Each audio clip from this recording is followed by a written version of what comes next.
Bom dia, nono ano. Estamos dando início à nossa aula de hoje.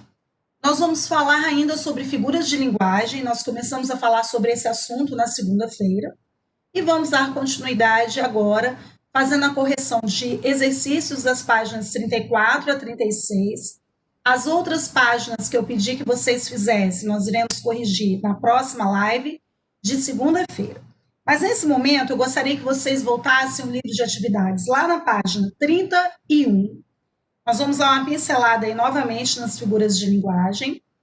Quando nós vimos essas figuras na segunda-feira, nós fomos colocando palavras-chave aí para cada uma delas. As figuras de linguagem são recursos expressivos, ou seja, é o sentido conotativo que nós vamos atribuir aí às palavras para trabalharmos exatamente com essa ideia de recurso de expressão. Então, nas figuras de linguagem, o sentido que vai predominar é o conotativo, também conhecido como sentido figurado. E o que é isso, né? Sentido conotativo ou sentido figurado? São valores, né? Os significados diferentes que nós damos à palavra, ou seja, fora do contexto real, que é o sentido denotativo ou literal. Então, vamos lá. Quando nós vimos comparação e metáfora, nós anotamos aí ao lado a palavra-chave comparação. São duas figuras que vão trabalhar com a ideia de comparar algo, e aí é óbvio que nós vamos ter que ter dois elementos no mínimo para serem comparados, e a diferença entre as duas é que na figura de linguagem comparação, nós temos a presença do conectivo, e na metáfora não, essa comparação fica subentendida sem a presença do conectivo. Vimos a metonímia, que é a palavra-chave é substituição. Vimos os vários tipos de metonímia que nós podemos ter.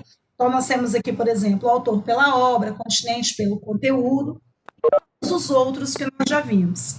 No caso da metonímia, além de classificá-la dessa forma, é sempre interessante e muitos exercícios pedem que vocês especifiquem que tipo de metonímia aconteceu, ou seja, que tipo de substituição.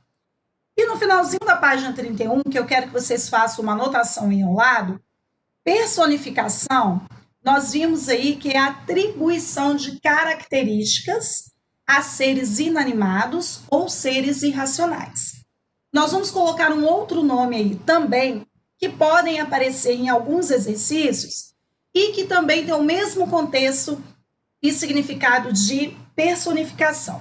Vocês vão colocar aí do lado de personificação ou prosopopeia, que é um outro nome dado também para essa figura de linguagem. Ou seja, personificação ou prosopopeia é a mesma coisa. Ambas, né? Se aparecer o nome de uma das duas, elas trabalham com a mesma ideia, ok? Atribuição de características aí de seres vivos a seres inanimados ou chamados de irracionais, ok? Então, vamos lá? Prosopopeia. É com S e não tem acento. E aí, pessoal, continuando aí, só para relembrar, nós vimos que a gradação é uma sequência, né? Essa sequência, ela pode ser crescente ou decrescente. Depois nós vimos aí, eu estou seguindo a ordem do livro de atividades de vocês aí, lá na página 32 agora. A hipérbole, nós vimos aí a palavra-chave exagero, né, tudo aquilo que você coloca nesse tom realmente de exagero em excesso. O eufemismo são aquelas situações em que nós vamos usar palavras ou expressões para amenizar situações extremamente desagradáveis. O polissíndito é aquela repetição, geralmente da conjunção e nem.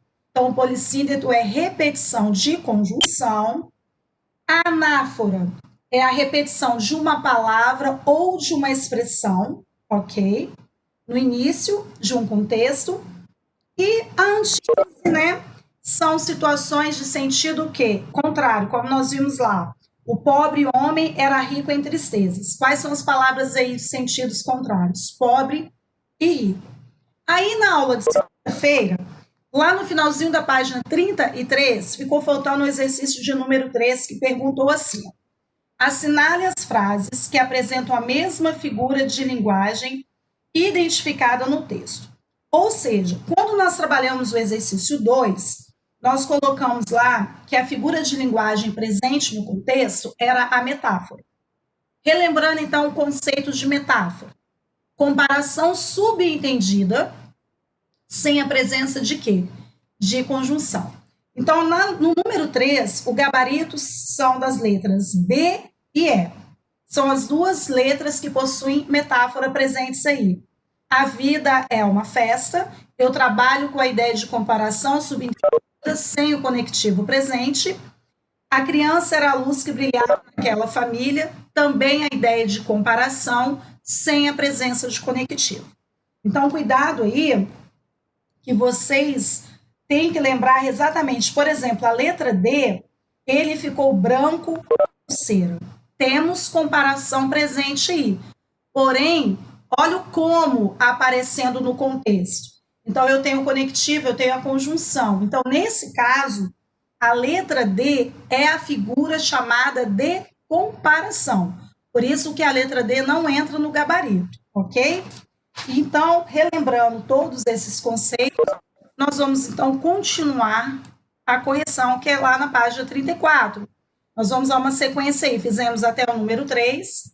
E aí no número 4, como nós trabalhamos com o sentido, né, conotativo ou figurado, é muito comum nós termos estruturas o quê? Poéticas. Então nós temos um poema aqui, ó, de 4 estrofes. Deixa eu só confirmar aqui. Nós temos todas elas com 4 versos. Então ela tem um padrão aqui. Temos o título, temos uma palavra destacada aqui. E na letra A diz assim: na primeira estrofe, que é essa daqui, do poema, o eu lírico, porque em poemas nós não temos narrador, nem observador, nem narrador personagem, nós chamamos de eu lírico. É a voz dada ao poema. O eu lírico destaca uma característica sua e uma da estrela. Então, olha só no enunciado aqui. Eu estou só falando que o eu lírico está dizendo de uma característica dele e outra da estrela. Que características são essas?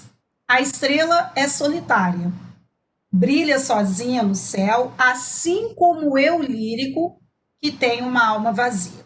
Reparem, tá vendo como que todo o sentido trabalhado é conotativo e outro. A gente vai trabalhar o que aí, ó? Com a atenção do leitor. Os poemas, eles também têm o objetivo de trazer o quê? Emoção, subjetividade. Então, trabalhar com esse lado aí do nosso leitor ou do nosso ouvinte. Então, olhem só. A estrela, ela é solitária, brilha sozinha no céu, assim como o nosso eu lírico aqui, ó, tem a alma vazia. Profundo isso aqui, hein, pessoal? A alma vazia é uma coisa triste, hein? Então, vamos lá. Letra B. Qual é a proposta que o eu lírico faz, então, para resolver o problema da solidão de ambos? Que ambos, o eu lírico e a estrela. Aí, no decorrer do poema, ele diz assim: o eu lírico pede à estrela que saia do céu distante e venha para mais perto, para a sua companhia. Observaram aí que todo sentido é conotativo? Então, ou seja, eu tenho o eu lírico de alma vazia, tenho uma estrela, né, solitária no céu, que brilha sozinha. E aí, qual é a proposta, então, que o eu lírico faz aí para resolver o problema dos dois? O dele e o da estrela. Ele pede, então, que a estrela saia do céu, está tão distante dele, e chegue para mais perto para fazer companhia ao eu lírico. Então, essa é a estrutura aí que é trabalhada na ideia, né, de resolver esse problema entre os dois. Na letra C, transcreva os versos que apresentam a ocorrência de anáforas. Outra coisa, pessoal, é importantíssimo que todas as vezes que aparecer o nome de uma figura de linguagem no título, vocês coloquem a palavra-chave ao lado, essas que vocês anotaram lá na página 31 e 32. Se vocês voltarem lá na anáfora, vocês colocaram lá repetição de palavra ou expressão. Então, vamos colocar isso aqui, por favor. Pule ou sublinhe a palavra anáforas, aqui do lado, ó, repetição de palavra ou expressão. Onde essa repetição ocorre, pessoal? Segundo o que nós aprendemos, ela ocorre no início. Então, vocês vão ver aí, ó, uma sequência, né, de repetições no início do nosso poema. Então, lá na página 32, anáfora é a repetição de uma palavra ou expressão no início de uma sequência de versos ou de orações. No nosso caso, nós vamos ter uma sequência de versos, porque a estrutura do nosso texto é um poema. Então vamos lá. Vi uma estrela tão alta, vi uma estrela tão fria, vi uma estrela luzir. Primeira estrofe, ó. Olha o vi aqui, ó, aparecendo no início dos 3 primeiros versos. Então nós temos uma palavra aqui, no caso é um verbo, né? No início. Por isso que eu pedi aqui, ó, anáfora. Repetição de palavra ou expressão no início. Então já vimos aqui. Primeira estrofe. A segunda sequência de repetição era uma estrela tão alta, era uma estrela tão fria, era uma estrela sozinha. Na segunda estrofe aqui. Professora, não, a minha letra é grande, não dá para eu colocar tudo aqui? Não tem problema. Vocês podem sinalizar aqui, ó. Podem circular os 3 vis aqui da primeira estrofe, coloca aqui do lado, anáfora. Circulem os 3 eras juntos e coloca aqui do lado anáfora. E aí vai bater exatamente com essa anotação que eu pedi para vocês colocarem aqui ao lado, que a anáfora é a repetição de uma palavra ou expressão no início de versos ou orações. No nosso caso aqui, nesse momento, a repetição está ocorrendo em versos. Se tiver alguma dúvida, pede para eu parar, que eu volto, repito. Sinalizem para mim aqui no chat se até agora está ok, se está dando para compreender o exercício. Eu vou dar continuação aqui, ok? Então vamos lá. Letra D. Que efeito o uso dessa figura de linguagem provoca no poema? Nós já vimos isso aí também. A anáfora, ela tem essa ideia, né, de repetição no início do verso ou de uma oração. Anáfora é a repetição. Deixa eu voltar aqui para você. Aqui, ó, Eduardo, você vai marcar aqui a palavra anáforas, faz uma setinha aqui do lado, aí você vai colocar repetição de palavra, repetição de palavras, desculpe, ou expressões no início. É o conceito de anáforas. Aí o que você vai fazer? Você vai circular esses 3 vis aqui juntos e os 3 eras. Aí aqui do lado da primeira estrofe você coloca anáfora e do lado aqui da segunda estrofe anáfora. E aí bate exatamente com essa anotação aqui de baixo. Repetição, ó, no início de versos. Ok? Então vamos lá, pessoal. Como nós já falamos então, né, qual é o conceito dessa figura de linguagem? De nada. Qual o efeito, então, que isso provoca no poema? Primeiro, nós já sabemos aí que poema trabalha com ritmo. Nós vimos aí, né, que esse poema, inclusive, ele foi padrão, né, todas as estrofes com 4 versos. Geralmente, tem muita gente que gosta de trabalhar poemas com rimas. O que são rimas? Palavras de sons parecidos que são usadas no final de cada verso.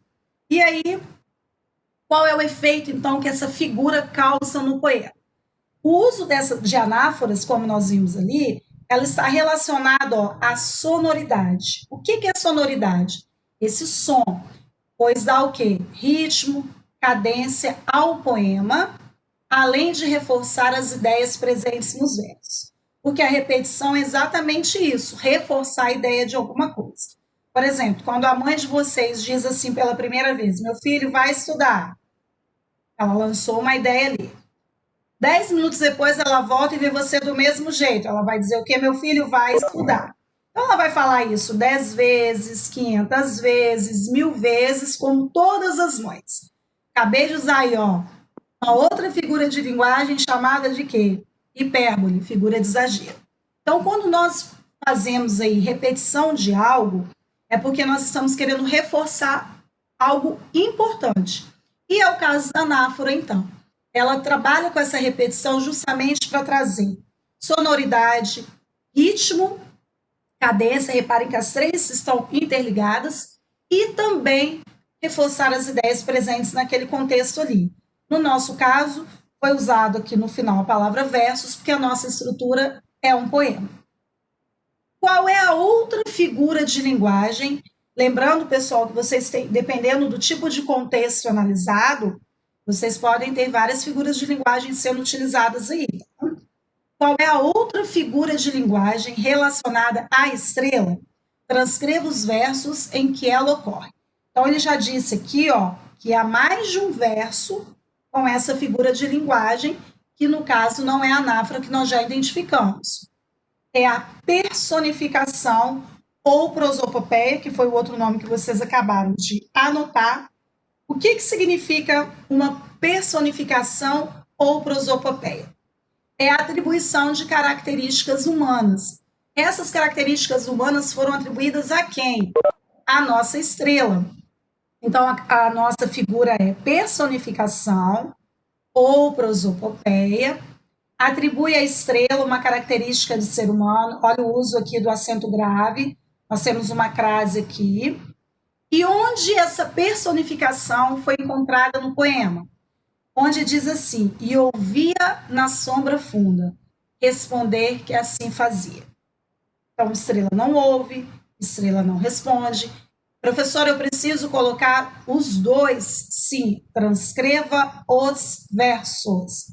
Por que tem essa barra aqui? Presta atenção quando vocês forem fazer exercícios discursivos, onde vocês terão que usar os versos para responder. Quando nós escrevemos um texto em forma de poema, nós já sabemos que os versos são estruturas de linhas o quê? Curtas. Então, nós vamos colocando um verso embaixo do outro. Nesse caso aqui, nós estamos respondendo um exercício onde os versos vão estar ali nessas respostas. Quando você tem que utilizar mais de um verso para a sua resposta, as aspas vocês já sabem, porque vocês estão transcrevendo do texto, mas eu precisei utilizar dois versos. Vocês vão separar um verso do outro com essa barra aqui, tá, pessoal? Por quê?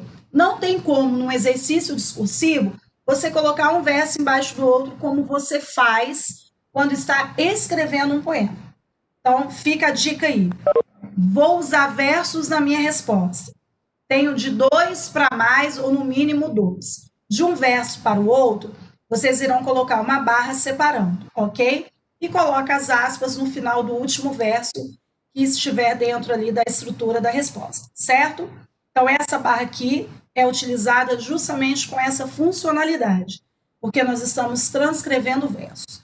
Se eu tivesse que acrescentar outro verso aqui, não teria o ponto final, nem as aspas, colocaria aqui outra barra, transcreveria o verso ali, que seria a próxima parte da resposta, aí fecho com ponto e aspas também, ok?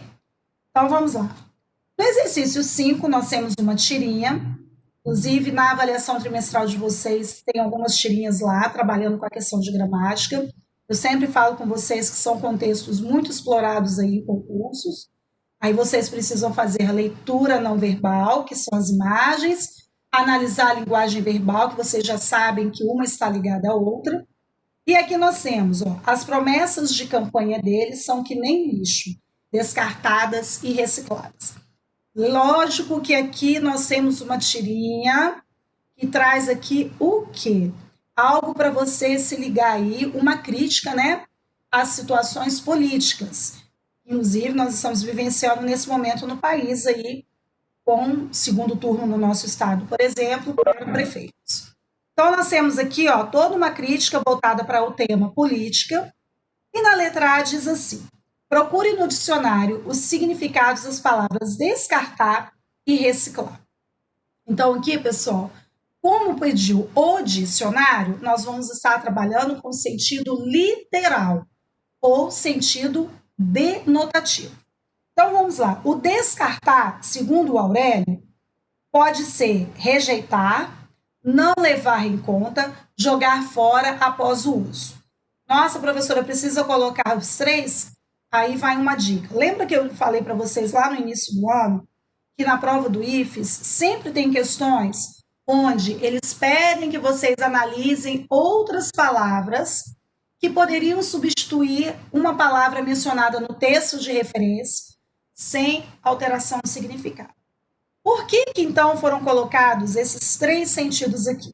Porque dependendo da situação, você vai colocar um desses. Por isso que quando usamos o dicionário, eu tenho que ter bastante atenção qual é o significado ali que eu vou atribuir àquela palavra que eu estou analisando o sentido dela. Não quer dizer que eu vou colocar tudo que está no dicionário, não.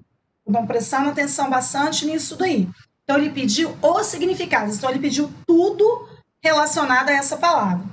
Para o reciclar, fazer passar por novo ciclo, reaproveitar. Então, nós temos três significados aqui para descartar e dois para reciclar. E aqui, já analisando a letra B, que situação é retratada na tira? Quem é o homem que está apertando a mão das pessoas? A situação retratada é de uma campanha eleitoral. Ah, professora, eu não coloquei eleitoral, coloquei campanha política.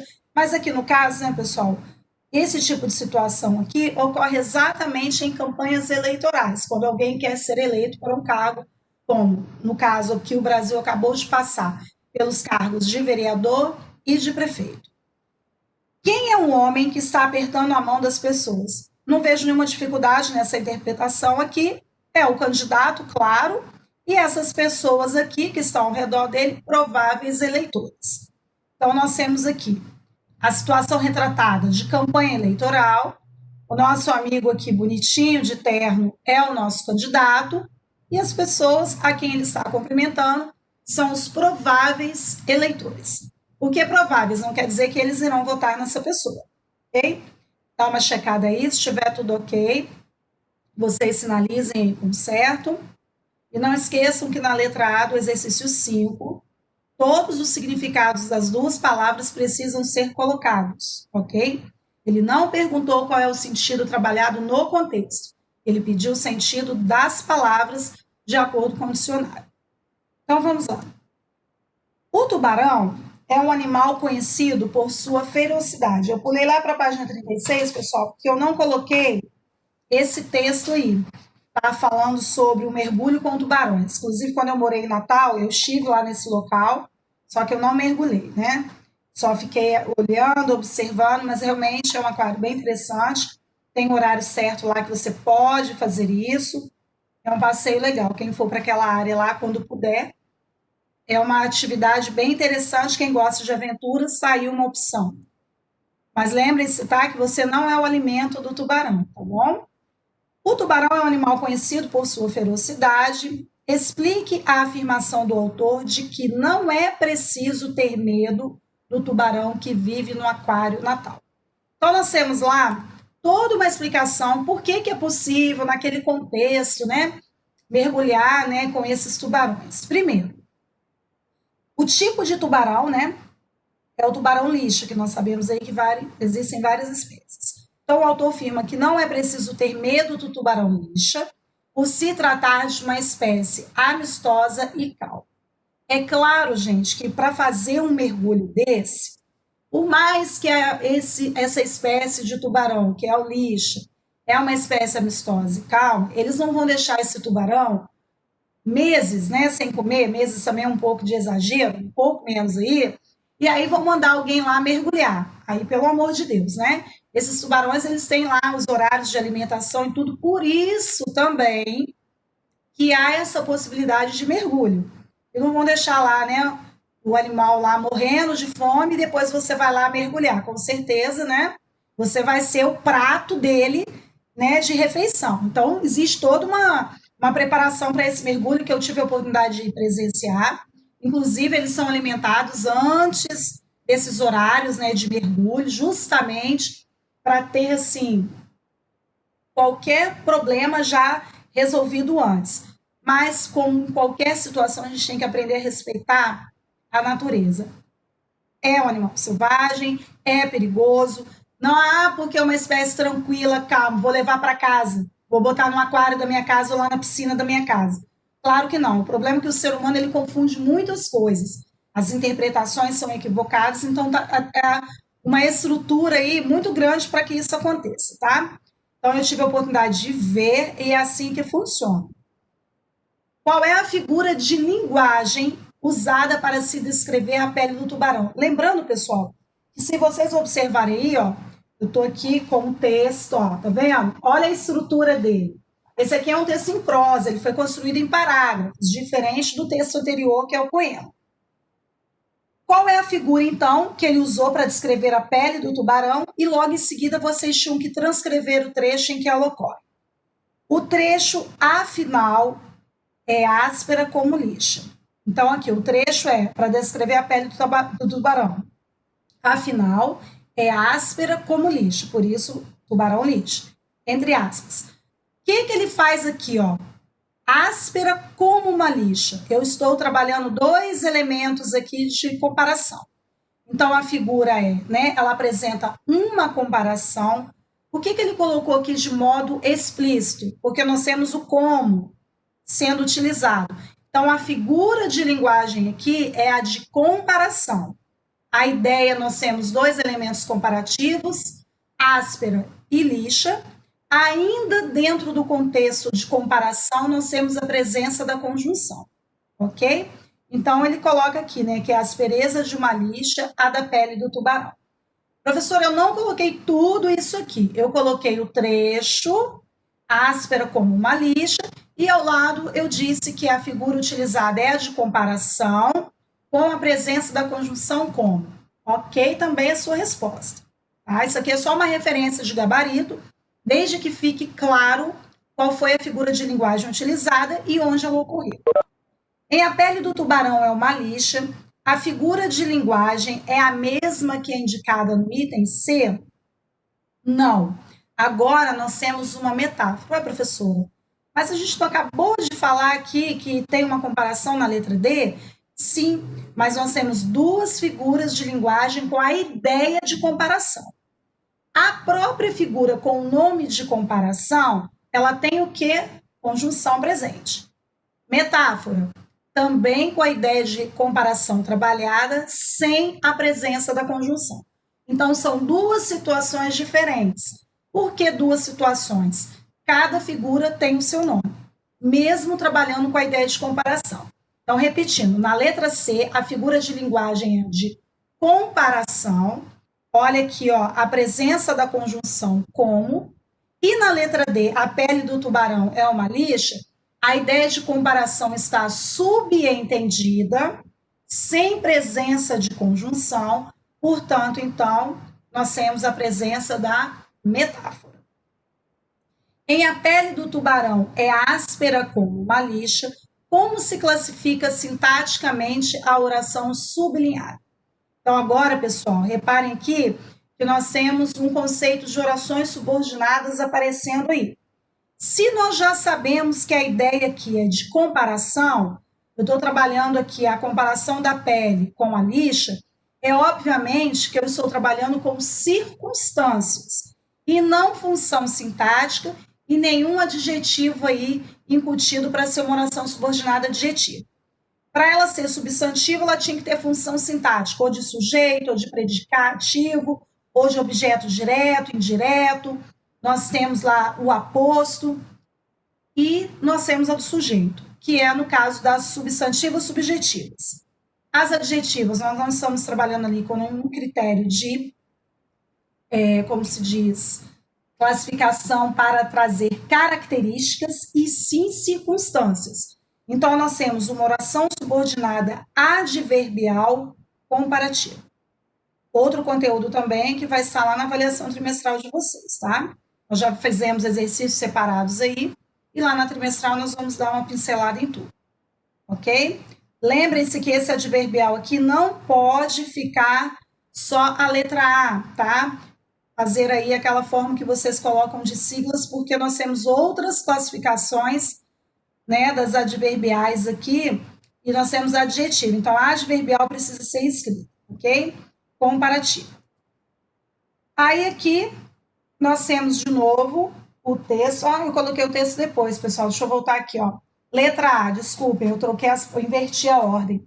Passar a mão na pele de um tubarão, na letra A. Nem que eu vi que estava fora de ordem. O slide ficou trocado, tá, pessoal? O texto está aqui.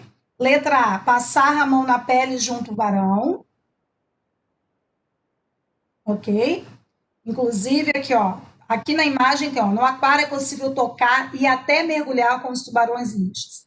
E até mergulhar, não quer dizer que você pode chegar lá e fazendo isso por sua conta, não, tá? Tem um profissional, um mergulhador profissional que fica ali o tempo todo junto com a pessoa que queira fazer isso. Então, passar a mão na pele de um tubarão e o slide anterior é a continuação. Acho que na hora de salvar aqui, inverter. Então, vamos lá, pessoal. A página 33, né, eu voltei aqui, que ficou no slide também.